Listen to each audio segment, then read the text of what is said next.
From New York Times Opinion, this is The Ezra Klein Show.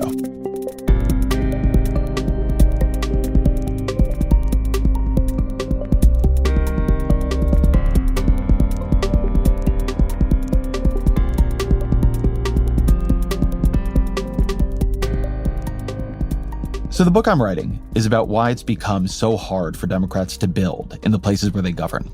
It's not that they don't want to build. Democrats have passed no end of laws putting money towards clean energy and affordable housing and mass transit and much, much more. But when you look into what has happened after those laws passed, the outcomes don't always match the intentions. Let's put it that way. But not that many people do look at what happens after those laws pass. And honestly, I found it kind of radicalizing to follow a bunch of these through to their completion or their non-completion. Even pretty wonkish liberals, of which I am one and have been one, we sometimes seem to me like we love weddings, but we don't have the patience for marriage. Implementation matters. What happens after the bill passes matters. And across a lot of domains of policy, implementation is not going that well in the places where Democrats govern, and it is creating or worsening real public policy crises. I'm not the only person who's been obsessing about these issues. Demsas is a staff writer at The Atlantic, now a rare 3-time guest on the show. She and I are always in some kind of running conversation on these themes, but I'm in a sticky part of the book writing process right now. And so I wanted to have her back on the show to do some of this thinking together in public. As always, my email for feedback, thoughts, guest suggestions, EzraKleinShow@nytimes.com.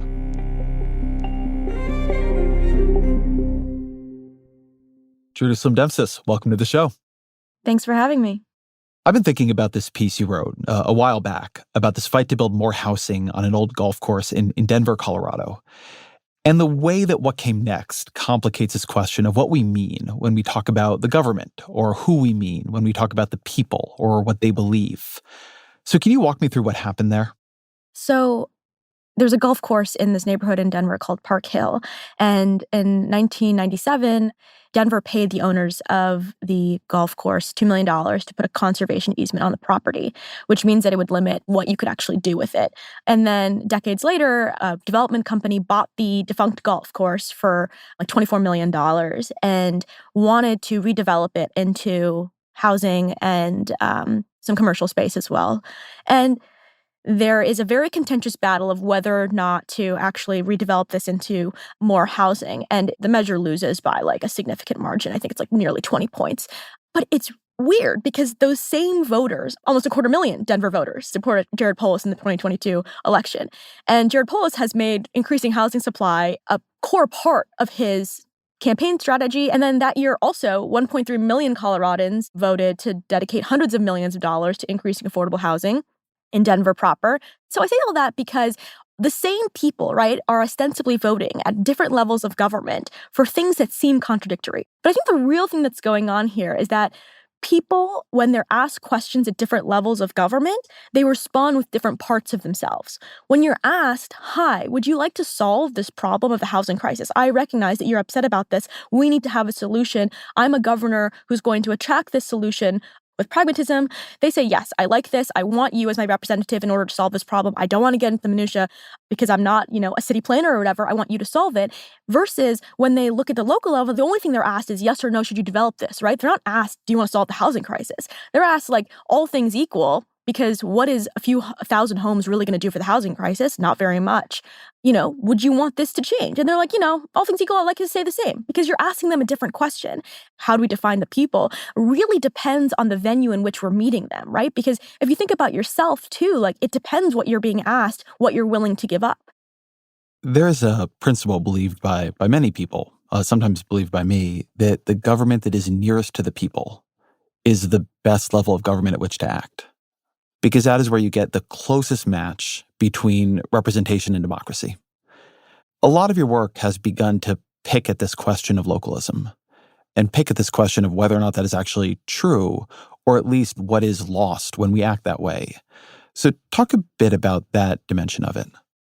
Fundamentally, I think the problem with local government is that The reason why people feel generally okay with it is because they have no idea what's going on and they're not actually engaged in the conflict and the very contentious decisions that are happening all the time in their local government. You're frustrated with your national government because you're kind of tuned in. Like, you're aware that there are very consequential questions going on about abortion, about immigration, about climate, and you see it, you hear about it, you're engaged in it, and you're frustrated when things don't turn out your way. It is a part of the democratic discourse in a way that is not true for lower levels of government. So as you get lower down and as you get more decentralized, you get less and less attention, right? The local government's doing some of the most important and influential decision-making when it comes to people's quality of life, and they're not actually being held accountable for it. So local governments are fundamentally responsible for how land is used in this country. They get a lot of permitting authority for whether or not new houses can come up, what kinds of houses can come up. They get permitting authority about what kinds of energy can come up, energy infrastructure can be used for, what kinds of transit can be used for. I mean, anything you can imagine what can be done with land is decided basically at the local level. And so the problem I have is that we see repeatedly that very few people actually vote for local government. There is this survey called Who Votes for Mayor done by Portland State University, and it looks at 23 million voting records in local elections across 50 cities. And they find that in 10 of America's largest cities, turnout doesn't exceed 15%. In Las Vegas, Fort Worth, and Dallas, turnout was in the single digits. And then we have other findings that indicate that the older you are, the much more likely you are to vote. And the people who decide to be a part of local government are also themselves self-selecting as people who are already more likely to be involved in government, which means they're more likely to be wealthy, they're more likely to be politically connected, they're more likely to be a homeowner, and all of these things really bias the system. I remember asking a hyper-local elected official in a poorer area in D.C. about bike lanes, and they told me that, well, nobody bikes in my area. Like, people just have to drive. It's just ridiculous. But in their area, there was 20% of people who did not even own a car. So when I think about your question about, like, why is there this, like, kind of through-line critique of localism in my work, it's because I don't really buy the contention that these individuals are more likely to know what their local community looks like on the questions that are actually relevant for politics. And the way that we have that in democracy is through voting. And if you don't have people voting for you, I don't think you have to actually be attuned to their interests. Let me talk a bit about a story that I've been tracking for my book, because I think it gets at a lot of these dynamics. There's been San Francisco Chronicle coverage of it, New York Times coverage of it. In San Francisco, there's a part of the city called Noe Valley. Noe is lovely. It is very rich. It has a wonderful farmer's market. At that wonderful farmer's market, there's like a little park where you can take your kids and they can play on this tiny slide while you're getting your extremely expensive produce. And in this park-ish area, this little kind of square, there is plumbing for a toilet. And for a long time, the community has wanted a nice public restroom there. Eventually, the state representative representing that community was able to get the money for that public restroom. And he got $1.7 million. Sorry. Sorry, it's a very funny story on some level, but very grim. Yeah. He got $1.7 million from the state. Then people noticed that this toilet was going to cost $1.7 million. And they got really mad. And it got a bunch of press coverage. And the celebration became a scandal. And the state came in and said, we're going to claw back this money. This is ridiculous. Mm-hmm. So then people begin digging into the story. Like, what's going on here?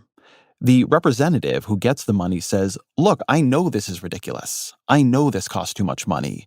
But this is how much I'm told a toilet costs. And so I got to get you the money. Nobody wants me to get them the money for half of a public restroom. So there's this question of, well, why does installing a public restroom cost so much money right here? And you begin to get this sort of answer unspools, which I would call not an explanation, but a description of process. And construction costs are very high in San Francisco, and you got to pay through the city, a higher wage. And there are like 7 or 8 or 9 different agencies that need to sign off on this. And, it has to go through a design review. And the normal way we would do it is have a sort of design come out. And then we have to do a feedback meeting with the local community to make sure they like the design. And there's just a million things that pile on. And at every point of this pile on, there are public employee salaries that are coming into the cost of this. And the rec and park agent who ends up being quoted on this in the media, he's like, look, this is just our process. But nobody likes the process. Everybody's mad about it. The members of government are mad about it, and he's mad about it too. Like Mhm. he's saying in the paper, listen, if you want it to be cheaper, you can pass some bills to make this cheaper for me. You can pass some laws. You can exempt putting a toilet in from environmental review, which again is just extremely funny on some level. So then you get this sort of war of words back and forth. And the guy notes, look, this isn't even unusual. We installed toilets that cost about this much in neighboring parts of the city, and nobody cared. It's really just the press getting involved here that has made everybody so mad. I tell this story in part because I think it gets a dynamic that I keep running into in my reporting, which is that when you follow the line of trying to build things certainly in blue areas, which is where I'm focusing, when you follow it down the line, you end up seeing a process that doesn't seem to make anybody happy. And yet at no point did this end with them reforming the process. Yeah. And most of the time, and this was the point of the Rec and Park director, nobody even knows about the process. And they don't want to be experts on local procurement and contracting processes. And, probably if you asked them, do you want there to be a rule in the city that the city has to have a public notice when it's going to do a development, they would say yes. And on the other hand, they don't want things to cost this much and take this long. I've come to think of this as a sort of liberalism of the details, where people, they pass the bill, but then if you follow what's happening after the bill passes into the details of the governance, it looks completely nuts. But on the other hand, nobody's really well incentivized to reform the way government works. It's a lot of fighting with your own government and fighting with your allies. They would need some kind of mass public outcry that would get them to focus on the structure of government itself, and they don't have that either. And to me, this is actually responsible for a lot of liberalism's current problems and pathologies. If everybody was happy with what they were getting and I just didn't like it, fine. But it is very strange to listen to Gavin Newsom and London Breed and these other people condemn their own government, but also not have any real traction on how to change it.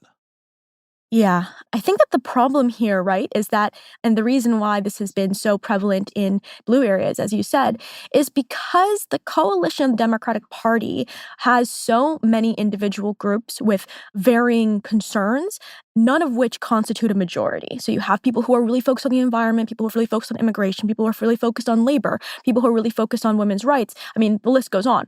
And these are often like very laudable groups who are fighting for the interests of the people in the public they want to represent. But when their interests end up trading off against one another, there isn't really someone who can just mediate and say, we don't want a $1.7 million toilet. And in order not to have a $1.7 million toilet, we need to relax environmental review in this way. And that's just something you're going to have to sit with, environmental groups. The environmental groups won't stand for that. They're very afraid, rightfully so often in many cases, that if you do something like that, like maybe that means a slippery slope towards allowing other things that are environmentally harmful. And so they fight very strongly for their own interests in order to maintain that. Or you have another situation, right, where I think this comes into play again, the plethora of government agencies and levels of government that are involved in these decisions, right? Every single level of government is very afraid and jealous of its own power being taken away.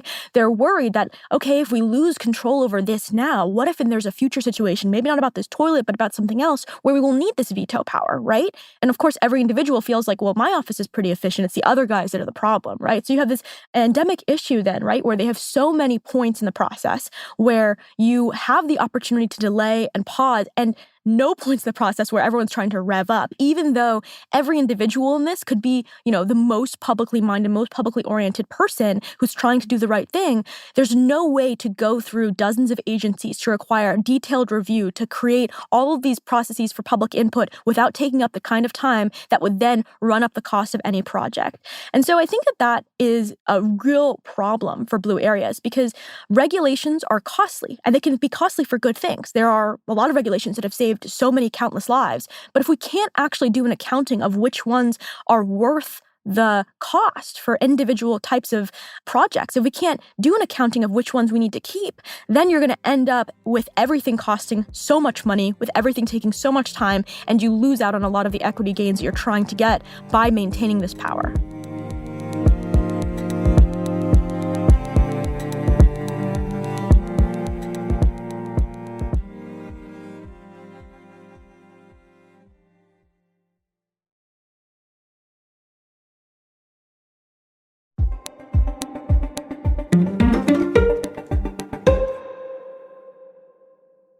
One of the interesting things happening in the implementation of the Inflation Reduction Act is you're seeing more of the money for decarbonization infrastructure go to red states. You're seeing in particular a lot of it go to Georgia and Texas.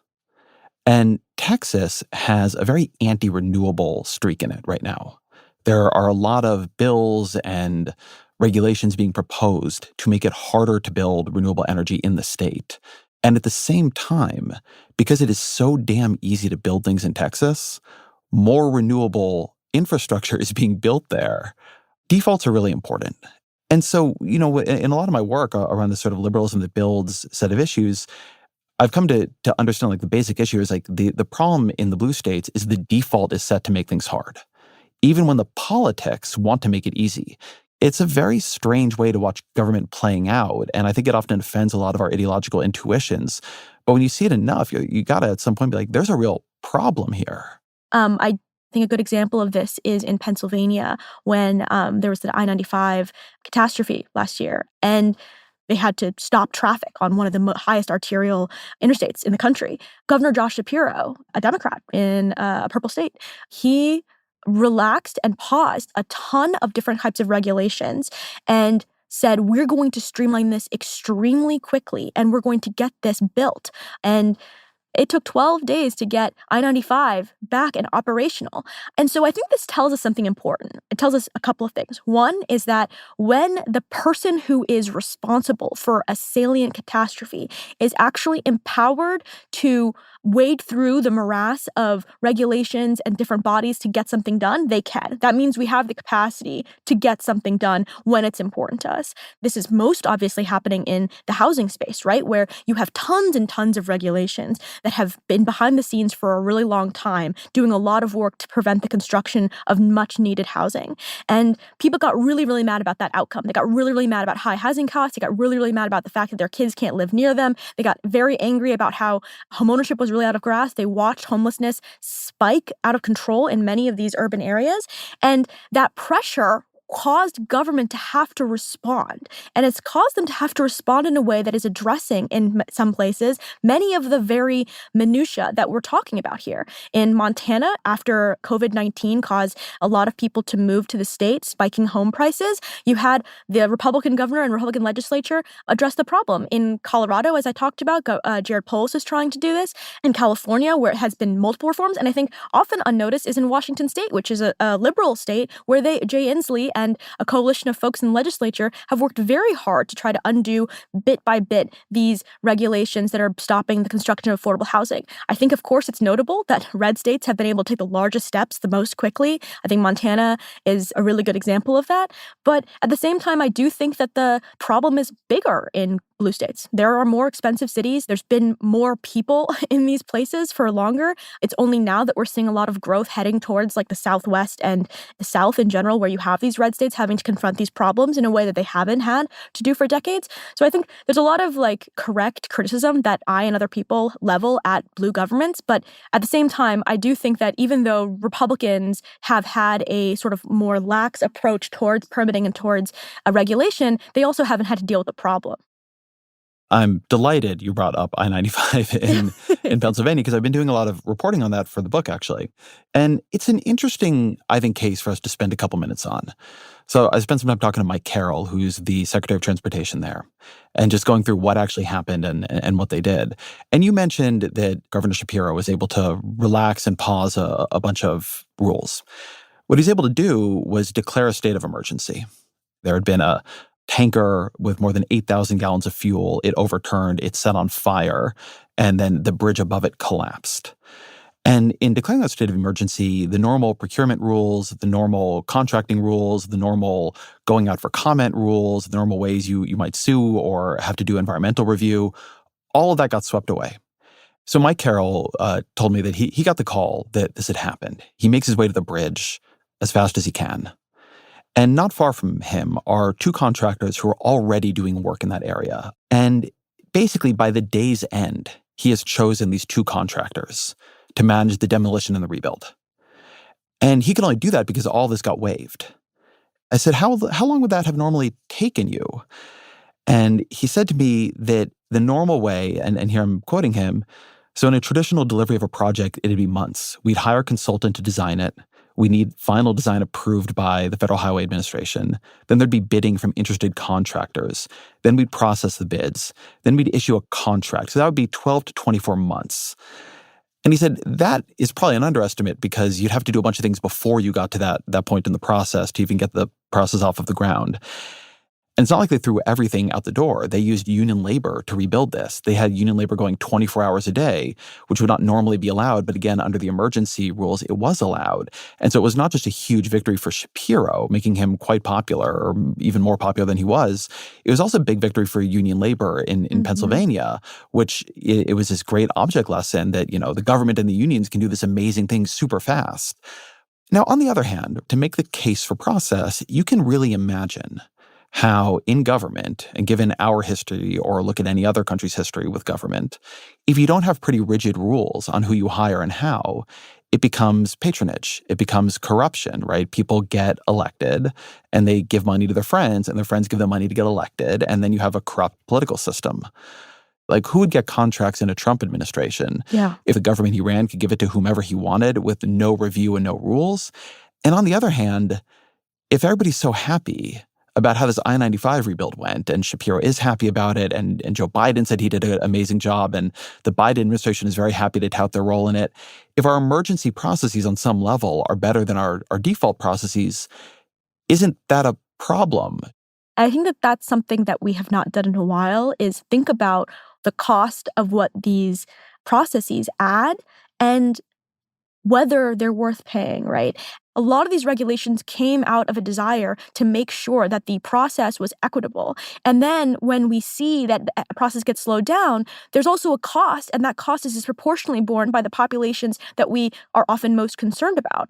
Of course, the procurement process, you're talking about the potential for corruption, but there's also just a lot of really good reasons to want to have review to make sure, like, hey, are we only ever considering people who are from a certain race or a certain background? Are we giving people opportunities from different places? And those are all laudable goals. And I think that often when we're critiquing them, it can sound to other people like you're saying, like, oh, it doesn't matter, that these impulses are not important. But the real issue is that we're not saying, okay, but who gets hurt in a world where we can't build I-95 back up quickly, right? If people can't get to work, if people can't take their kids to school, it's not rich people who can overwhelmingly now in this day and age work remote, or in a previous age would not lose their jobs or would have a savings to rely on. It's poorer people, it's people from minority backgrounds, it's people who many of these regulations are attempting to protect. As you say, a lot of these processes are built at some level to protect groups that, particularly under post-New Deal supergrowth liberalism, got just run over, sometimes literally run over, right? Highways driven right through their communities.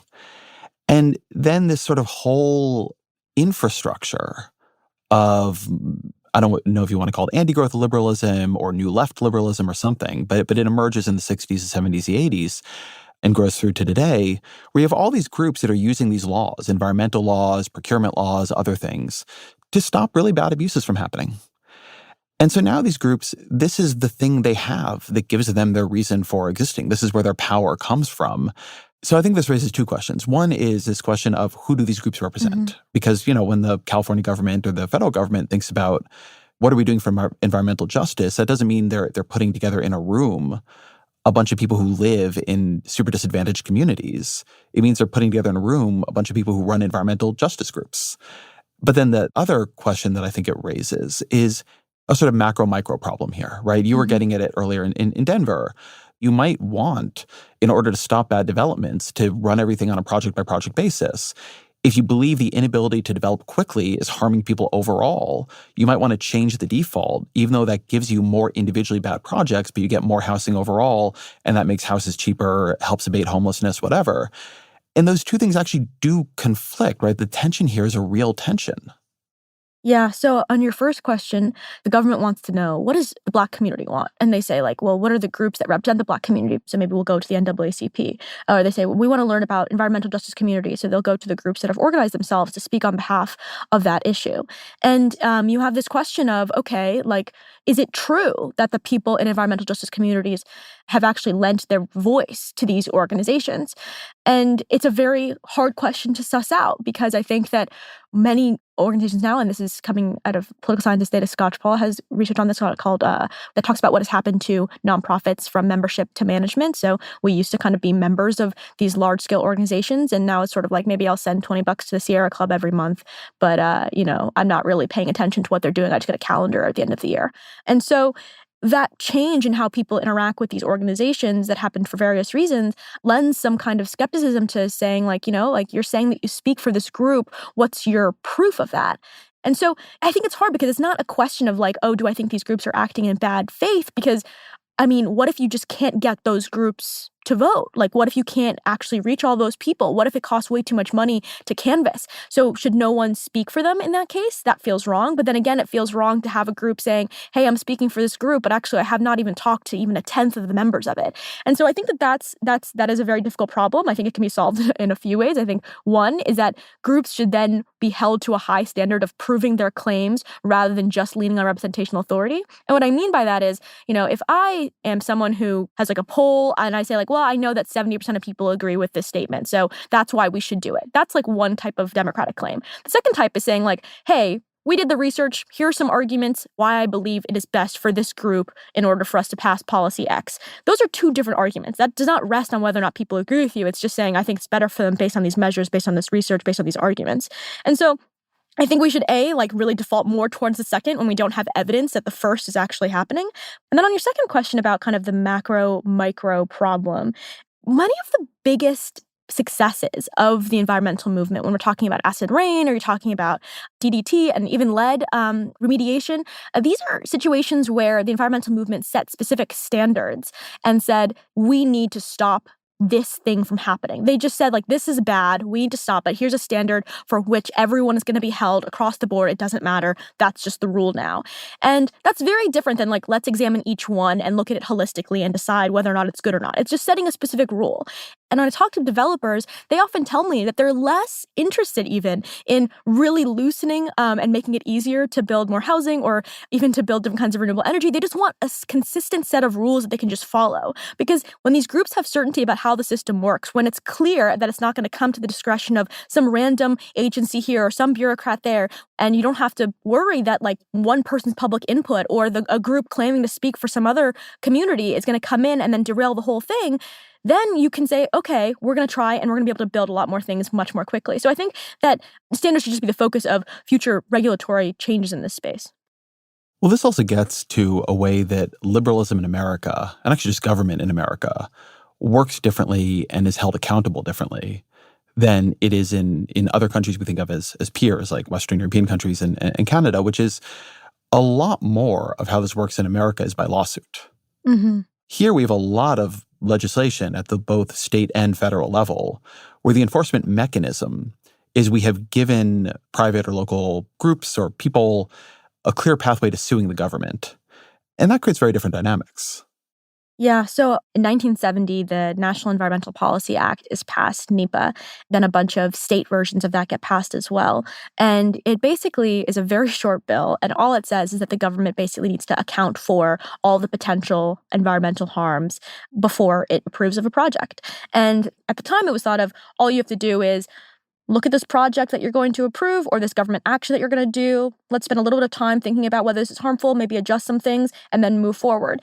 And then there's a lot of activist courts in the 1970s who interpret the language of this bill in a much larger way. They say it's not just that you have to give us a 4-page document that says, here are a couple things that we were worried about and we thought about and we changed some things, whatever. You have to really show that you were thinking through the entire process, that you were thinking very clearly about potential alternatives at every step. And that sounds really good, right? Like you're like, yes, I do want the government to not just do some shoddy check mark at the end of the process. I want them to really care about the environment. But what this ends up meaning is that when government tries to do anything, it has to assemble reports that can number into the thousands. And this doesn't happen with every project, but it does give room for people to sue, not on the grounds that you have harmed the environment or they think you're going to harm the environment, but on the grounds that you have not actually done the procedure well. So you have many of these lawsuits against things that we would obviously think are bad, whether it's like new pipelines or oil fields or whatever it is, and they're not really making the argument on the environmental grounds. They're making the argument on procedure grounds. And so you have all of these environmental organizations come up in this pace of legal practice in the 1970s, 1980s, 1990s who make this their bread and butter. And they develop all this case law that really makes government accountable to making sure that they are following a really strict procedure. And it can take years, it can cost tons of money, it can take a lot of lawyers.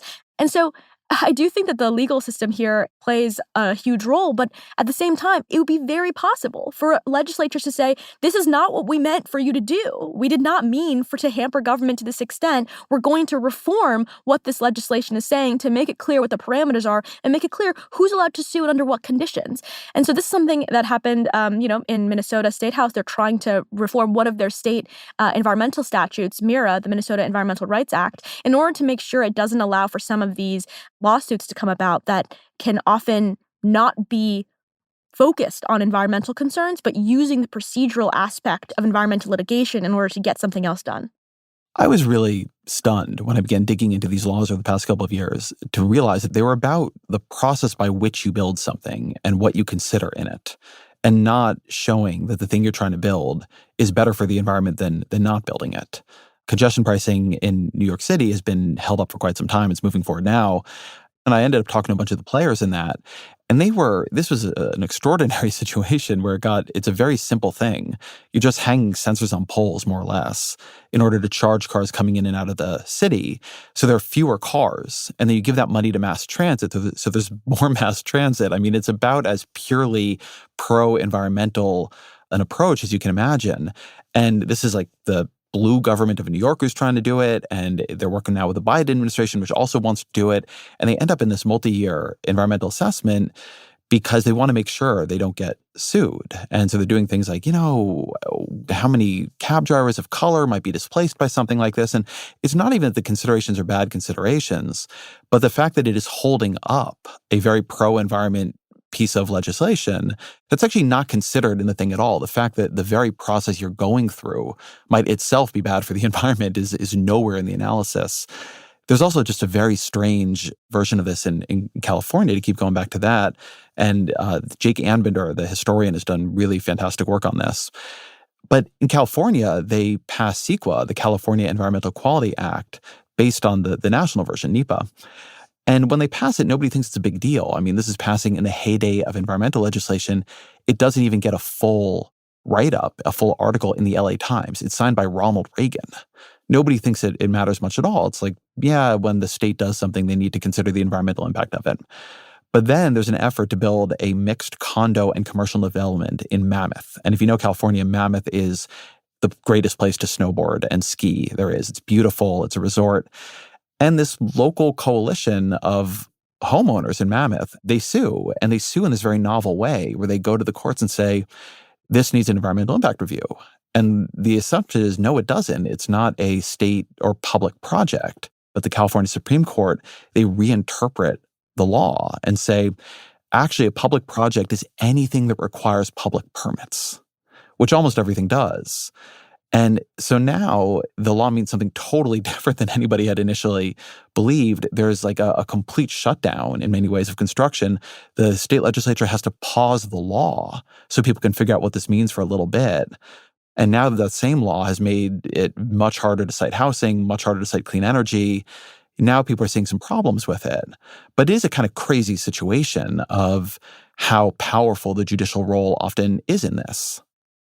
Yeah, I think that people would be maybe surprised to realize that what's contained within environmental considerations can literally basically be anything from, as you said, noise to locals. It could include public input processes, because much of environmentalism became very intertwined with concerns about participatory democracy. And so you're making sure like, oh, well, did you just put one posting here, or did you put several postings in high visibility areas in town? What was the size of the font on those postings? I mean, there's so many considerations under the umbrella of environmentalism. And what has happened is that a bunch of different actors have realized that actually you could use this for anything. You could use this chooses to stop anything, no matter whether or not it is environmental. Now, I think there are a lot of people who consider themselves environmentalists who use these regulations to stop things that I would think are good. But then there are a lot of people who are straightforwardly not environmentalists who would use this. I mean, there was in Los Angeles, the LA City Council had voted to end oil drilling, and a privately held natural gas and oil company sued under the California Environmental Quality Act. And they're claiming that banning oil drilling in the lawsuit will increase greenhouse gas emissions. And they say that LA is depriving the public of an opportunity to meaningfully comment on the measure and its feasibility. And they pause. They're able to pause the City Council's ban on oil drilling as a result of the California Environmental Quality Act. So I think that's obviously a really absurd version of this, but I think it really just speaks to how far away these laws have grown from the original intent.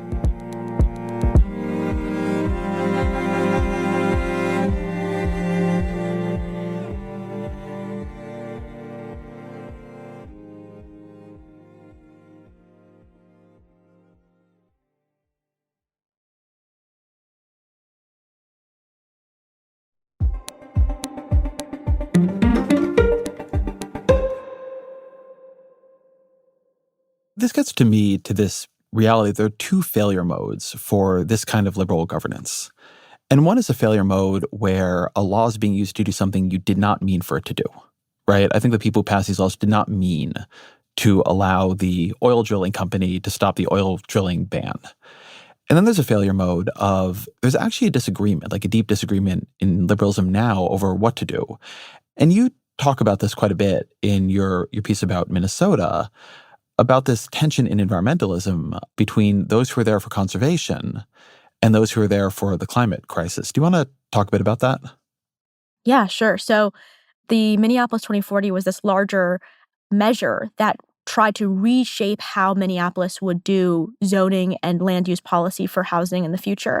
And it spurred a bunch of changes that would make it easier to build more affordable housing types, smaller houses, build more densely near transit, things like that, and led to the elimination of parking minimums. So things that a lot of environmentalists have been really pushing for a long time. A lot of environmentalists in the area, including the local Sierra Club, have been very in favor of this. But then a few groups that were led by a newly formed group called Smart Growth, but accompanied by two bird groups, including the local Audubon chapter, sued under the Minnesota Environmental Rights Act in order to stop the Minneapolis from 2040 from taking effect. And so when I first wanted to write the story, I was kind of like, okay, like there's this problem of people saying they're environmentalists, but obviously they're not. And then I'd kind of been doing a lot of reading of this law professor, Jedediah Purdy, and as you mentioned, Jake Anbender has written about this a lot too. And I started thinking a lot about how these individuals, it's not that they themselves are lying about environmentalism, but the definition of environmentalism has changed around them. So what I mean by that is that I kind of classify people into two groups, this idea of crisis environmentalists and cautious environmentalists. And if you're like me, and I think like you, Ezra, you kind of grew up with environmentalism as really meaning the climate crisis. You learned about deforestation and you learned about wildfires and hurricanes and polar bears, all of these things under the blanket crisis of we need to reduce carbon emissions to stop all of this from happening. Younger folks also kind of grew up in a kind of more pro-technological version of this too, where we were saying, okay, we need to ride our bikes, we need to get solar panels on our roofs. Like it was very kind of technical. It was return to the city as well too, many people who were urbanists. But that's a very different culture than what environmentalism was for a lot of people in the cautious space, right? So cautious environmentalists grew up either in the 60s and 70s, and those are the people that really populated these groups that are suing to stop this housing legislation. And for them, what they were thinking about when they thought about environmentalism was the changes to their local places, whether there would be less literal greenery around, whether there would be knock-on effects of specific developments, and also this real commitment as part of environmentalism to slow, to process, and to distrusting government when it tried to do big projects because of the legacy of what big government had done with knocking highways through and urban renewal in the mid-20th century. And so when I think about that kind of tension, what I realized really clearly when talking to them is that while I think that they're wrong, I think there's a better version of environmentalism, and I think that it helps more people and that their version hurts more, that they have very clear values that they view as very much in line with their version of environmentalism. And that makes it actually much more difficult because it's not a simple question of saying, well, don't you realize that the net carbon emissions, if everyone was going to live in a single family home versus living in a more densely packed area, are higher? That's not the answer. They're not going to be won by facts. It's about a values shift that we're seeing happen as generations trade over. Yeah, I don't even love the language of lying or wrong or right here because there are genuinely different visions about how life should work. This is a bad coinage for my side of the argument, but I tend to think this is gray and green environmentalism. There's an environmentalism that is largely about living in a greener space, right? Don't let anybody build over the park.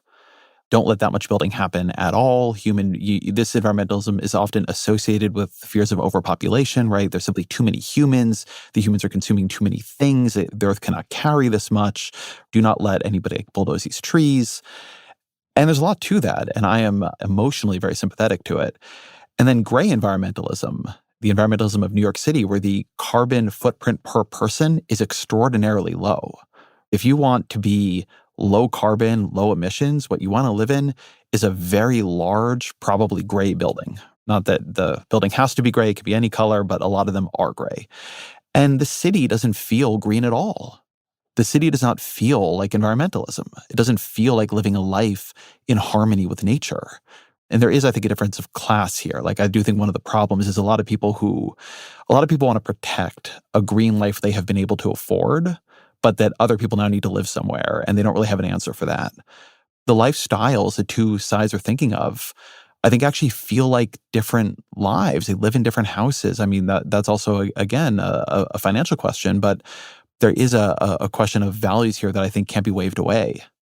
Well, I'm going to push back again against this gray versus green thing, I think, for a couple of reasons. One is one thing you said about well, it doesn't feel environmental to live in New York City. I think that people who ride their bikes to work and who are living in a downtown city and don't have a car, I think they very much feel themselves like they're living in a very environmental way, that they are able to take the train and go out into the suburbs if they want to. I'm using the term differently, not to go too far down this road. I mean, when I lived in a leafy part of Oakland for a while, when I walked around, there were a lot of trees. I lived for 10 weeks in Half Moon Bay on the shore. I woke up and I saw the ocean. And now I live in a 5-story building. And there are very few trees around me. And there's no wild space.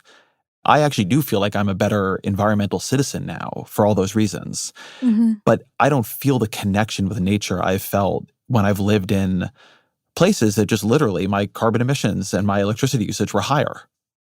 Yeah, I mean, there's no contesting that. I mean, of course, if you're in the heart of New Manhattan, you're not going to see, or in Brooklyn, you're not going to see the ocean in the same way on the coast. But I also will say this, that the sense that you have of feeling connected to nature or feeling close or in harmony with nature, as you said, these things are socially determined, right? Like the way you feel about your life and how it is, the reason I'm saying pushing back on this is not because I don't recognize the difference, but because I think that it's socially constructed in a way that we can actually change. What people often don't recognize is that when you live more densely, is that you are actually preserving a ton of that green space from development, right? Because when Minneapolis says, I'm not going to build enough for my new residents, when they say 30,000 people move here, but we're only building 10,000, 12,000 new homes, those people don't disappear. They still get those jobs. They still come here to live with their family or to visit with their friends or whatever it is.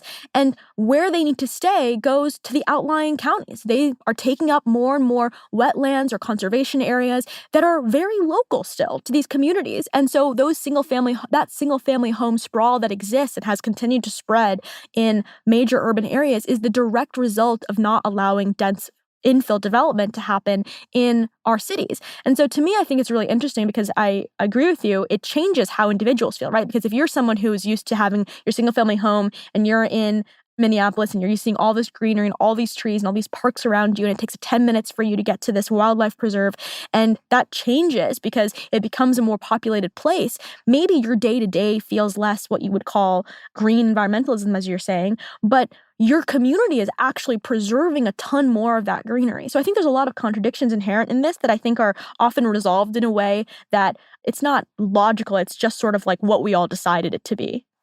I agree with that totally. And I will say that, one thing New York City does well, at least in certain parts of it, is the density has also permitted these tremendous public parks, right? You can just, if you pack more people together, you can also have just bigger parks, right? And Prospect Park is a remarkable institution. Central Park is a remarkable institution. There are things you can do here that I think can lead you to more of a synthesis than people recognize. And I was talking to someone in my story in Minneapolis where he said he likes Minneapolis because of all of the parks and greenery. And he says, well, I don't want to live in a place like D.C. or New York. But D.C. actually has a higher rated park system than both Minneapolis and St. Paul, which have great parks. I was there. And they do it while, here in D.C., we do it while permitting more homes than they do in Minneapolis. And I think that that's something that's really counterintuitive for people. I think that's totally right. But when you think about the broad sweep of liberalism here, for decades, this liberalism that was, and part of this environmentalism, that was much more about the cost of building too much. And it had real reasons to worry about that, as you said. That built a lot of structures. It built statutes, it built movements, it built organizations, it built local government processes. And now you have this other thing emerging. And one thing I'm tracking is it's actually very hard to change. So when you look at California, they have passed a huge number of pro-housing bills attacking all different levels of the system. And if you look at housing starts in California, you can squint and see a bit of an effect, but there's not been any transformation. I was looking at Colorado, where Jared Polis has been doing a lot of work on this. Same thing, you're not seeing any transformation. I've looked at New York, same thing, you're not seeing any transformation. So this stuff is actually pretty hard to unwind. Yeah, I mean, if we were having this conversation 10 or 15 years ago, Ezra, we would be having it in sort of like a diagnosing a futile illness sort of way. The way that political scientists talked about this problem, the way that activists or people talk about this problem decades before was in a very resigned tone. They're like, this is just the way that it is. It's over. We've lost this. This is going to be a problem for a really long time. That was sort of the posture towards this entire problem. And so the reason why I'm a little optimistic here is that I'm just shocked that basically any major legislation has been passed on this issue, and it happened pretty rapidly over the course of the last few years. I mean, 2020 was a real catalyst year when the rest of the country began seeing the real impact of the run-up in housing costs, and their local restrictions became very relevant as they started experiencing that population growth. And I do think that that is the beginning of how change actually works, right? That you have environmental organizations, including Sierra Club chapters that historically have been some of the largest barriers in certain areas to trying to get some of these laws changed. Now, on the same side as people who are trying to make it easier to build more housing and relax some of these environmental regulations, I think that there's a real potential shift happening here. Do I know that this is going to actually win out? No. I think there are a lot of strong forces arrayed against it. There's just an asymmetry towards getting things done versus towards opposing it. In order to get something done on this question, you have to align so many different groups. You have to align so many different interests. You have to get real champions to take on political risks in order to do this and to work against the people that they're usually in coalitions with. It is not an easy thing to do, but given that the expectation just a few years ago was that very little would ever get done on this issue, I do feel optimistic. All right, here's hoping. Always our final question. What are 3 books you'd recommend to the audience? Yeah. So my first 2 books are very much on these questions of how we got here. How did we see all these regulations come up and what changed within liberalism in the latter half of the 20th century? The first is by Lily Geismer. It's called Don't Blame Us. And it's a book that looks very closely at the Boston suburbs to see the changes that led to a lot of the regulations and opposition that is causing a lot of the sclerosis we see today. And then there's Bulldozer in the Countryside by Adam Rome. It's another really great book about environmentalism and really kind of situates environmentalism in the United States as coming up as a reaction to changes in the urban core and suburbanization. That is really the catalyzing force for how it gets so many adherents, is that suburbanites really get concerned about the change in their communities. This final book, I always like to recommend a fiction book on this. So, it's not really fiction, but George Saunders' book, A Swim in the Pond in the Rain, is a book on writing, but all really great books about writing are actually great books about thinking. And so that one is one I read recently that has really helped change my writing process, but also I think fortify some of how I think through problems. All great books about writing are really great books about thinking. I love that. Jerusalem Demsas, thank you for all your work here. It's been a pleasure. Thank you.